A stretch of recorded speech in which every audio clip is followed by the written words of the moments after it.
because we've been talking about this Nike and in the supply chain situation, the irony, in my opinion, or as a sarcastic girlfriend would say, I find it really funny that you have no ability to control the supply chain in the real world, but yet you're buying up everything that you can to establish yourself as a brand in the metaverse.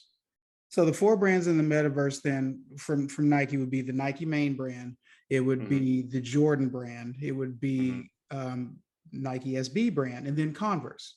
Converse, yes. Which marketing purposes makes a whole lot of sense to me, because a dunk is very common, even cartoonish shoe. Like it's a very common high top, right?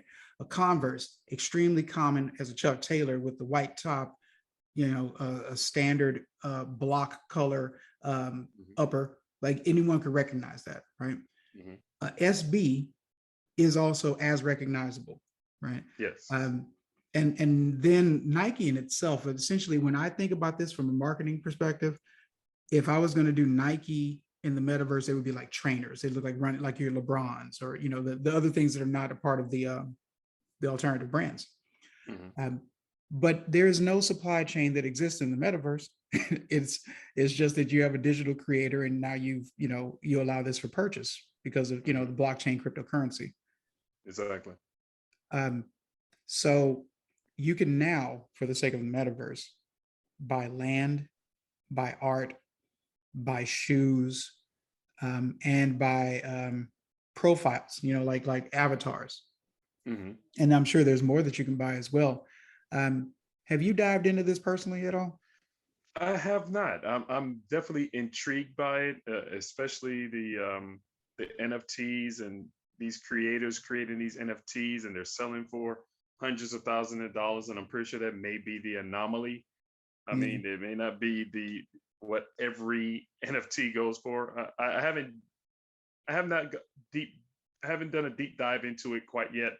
I'm definitely curious.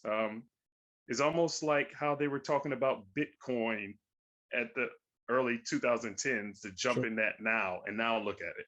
Yeah. And here we are at the beginning of another decade with another digital form of, I'll call it currency. And I feel like it's going to take off just like Bitcoin is doing now, and all the other cryptos. It's just, well, at the time of this airing, I will be a registered NFT in the auction space.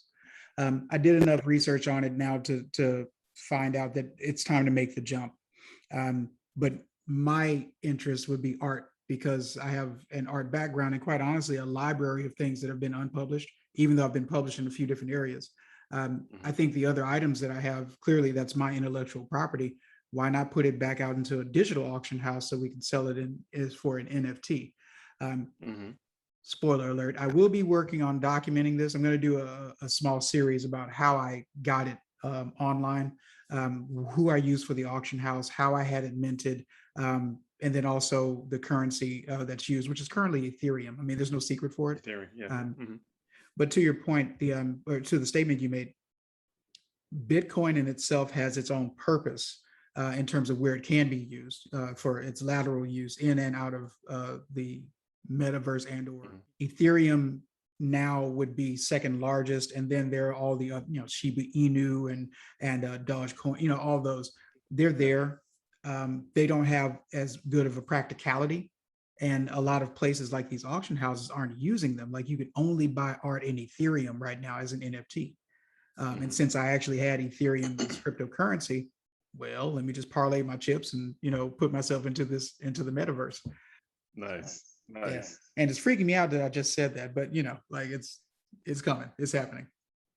No, that's very exciting to be able to get into that different type of technology. And the future is now. I mean, this is where we are now. I mean, could you imagine talking about a metaverse? I won't even say 10 years ago, 5 years ago. No. I mean, metaverse wasn't even on the brain. I mean, we were just getting into Oculus and playing virtually and stuff like that. And they just trumped that and just made a complete world out of it, which is insane. Yeah. And I need to jump into that ASAP. You should, because back to shoes, if Nike is a brand that has put themselves in a position to exist in the metaverse, where they can sell shoes, then other brands will follow. And I Mhm. would only imagine in the marketing of this, in order for them to maintain their price points, either in Ethereum and or any other cryptocurrency that gets introduced, if they're going to do that, they're going to limit the amount of product themselves that they actually have. Mhm. So in a parallel, the benefit of being as an NFT, the benefit of having an NFT is that the originator of the NFT can sell that off, but whomever they sell it to, should you decide to sell it, resell, should you decide to sell it, the owner profits. So Nike now has found, oh, look, yeah, you figured it out. So Nike now has figured out a way that if Nike exists in the metaverse, then a reseller could exist in the metaverse, clearly. If that person buys a Nike, buys a Converse, buys a SB, sells it off to Mhm. someone else, Nike is still going to get profit based on it being an NFT. NFTs are like pyramids; they always come back to the source. That's what I was gonna say.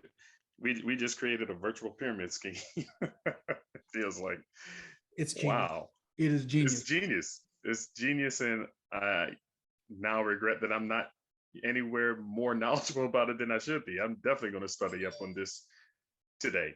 because that sounds. I mean, basically, all I got to do is create something, create an NFT, and just watch it live forever, as long as the verse is viable or, for lack of a better term, popping. Yeah. Yeah. I mean, Stay just relevant. very, not to rabbit hole this thing, but if I sold something for a penny, which it ain't going to Mhm. be, but if I sold something for a penny, you can't sell it for a penny unless you want to break even. You would naturally sell it for three, right? Right. And then based on whoever the artist in this case would be, it ain't going to be three. It's going to be a lot more of an upsell branch than that. But a portion of that sale comes back to me because I created it. Mhm. The next person, as I grow popular, they're going to sell it because now it's a commodity. So now they're going to sell it off to someone else. That still comes back to me. It's always Mhm. something that comes back to the source. And before all of this changes, you need to get in it. You really do. Yes. No, Right. I really do. So All I right. got some So homework to do, that's for sure. But thank you for sharing that. That is words and wisdom. Qualified is not charging you for this, but at least hit the like button for the at information that least, he is sharing. Please like and share with your friends. yeah. You're not going to get this information anywhere else. I mean, he's doing a great job bringing it to my attention. So let me go ahead and add my like to it as I watch. Being. No, I definitely appreciate that. If you're listening, you heard it from him first. You should. My intent, my purpose for these type of episodes, especially, is to try to inform. I mean, it's entertaining. We're talking about shoes, but this is not about shoes anymore because the people who make the shoes aren't making it about shoes anymore. They're Mhm. dominating a landscape that is virtual.